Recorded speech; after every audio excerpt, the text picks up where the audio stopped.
Extraction shooters have a reputation: high stress. Hardcore PvP, lose your gear if you die.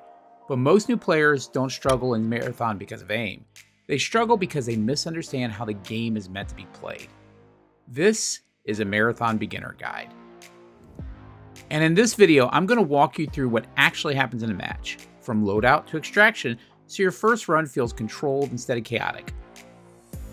By the end of this guide, you'll understand what to bring into your first match, how to approach the early game, why third-party fights are so dangerous, when to extract, and how long-term progression actually works.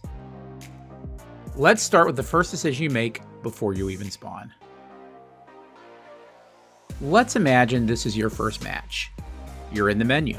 You're looking at your gear and you're asking yourself, what should I bring? This is where extraction shooters immediately feel different. Anything you bring into the match is at risk. If you survive and extract, you keep what you earn. If you don't, you lose what you brought. So the real question isn't, what's my best loadout?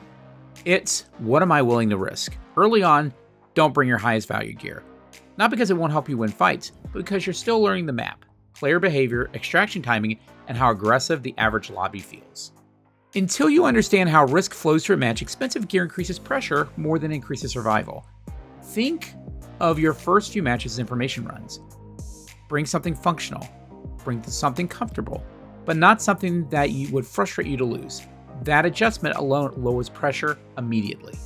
You spawn. Your first instinct is to move fast, but don't.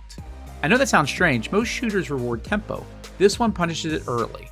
Early spawns are unpredictable because everyone is orienting themselves at the same time. You don't yet know where the teams are positioned, which areas are high traffic, or how the lobby is behaving. So instead of sprinting forward, use the first 20 to 30 seconds to gather information. Listen. Gunshots matter. AI activity matters. Movement sound matters. When you fire repeatedly in open area, you're not just clearing enemies. You're broadcasting location. That doesn't mean avoid all fights. It means be intentional about the fights you take. At some point, you'll hear gunshots. They sound close. Two teams are fighting. Your instinct might be to push, but to be fair, sometimes that works. That's why it's tempting. But gunfire shifts the map. Other players rotate towards sound. Some rotate the fight. Others rotate the weight. If you arrive late without positioning, you've already lost part of the battle. What you need now is information. Do you actually know how many teams are nearby? Do you have positioning? Are you arriving quietly or announcing yourself? This is the moment that a lot of runs quietly end. At some point, you decide it's time to leave. You've built value. Now you need to protect it. In my experience, this is where most runs actually end. Not at chaotic firefights, but during extraction. Extraction compresses player movement into predictable zones.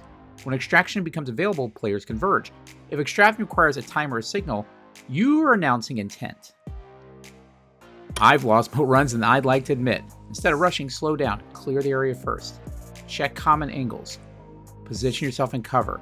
Extraction rewards discipline. Leaving early with modest loot isn't failure. It's momentum. You're back in the menu. Now the focus shifts to long-term growth. First question, what do you keep? Some items are meant to be used, some items are meant to be sold. Early on, don't overthink optimization. Build a buffer. Now that may not sound exciting, but predictability in these games is sometimes better than exciting. Having currency and spending power allows you to build over time and to have safety. Again, it's about making better decisions. For your first few matches, especially if you're new to games like this, focus on reducing pressure. Bring gear you're comfortable losing. Extract early at least once, even if the loot feels modest.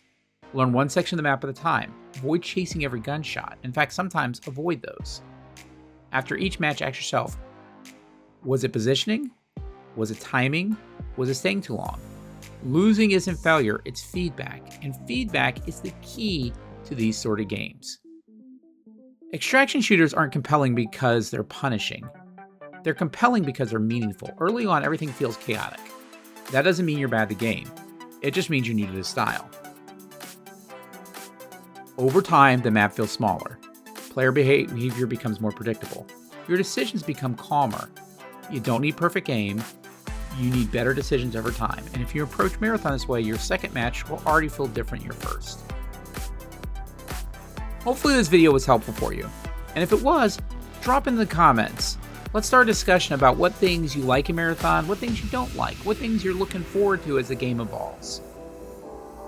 And again, if you like this video, feel free to like it, subscribe to my channel, jump my Discord, and I'll see you runners on Tall City.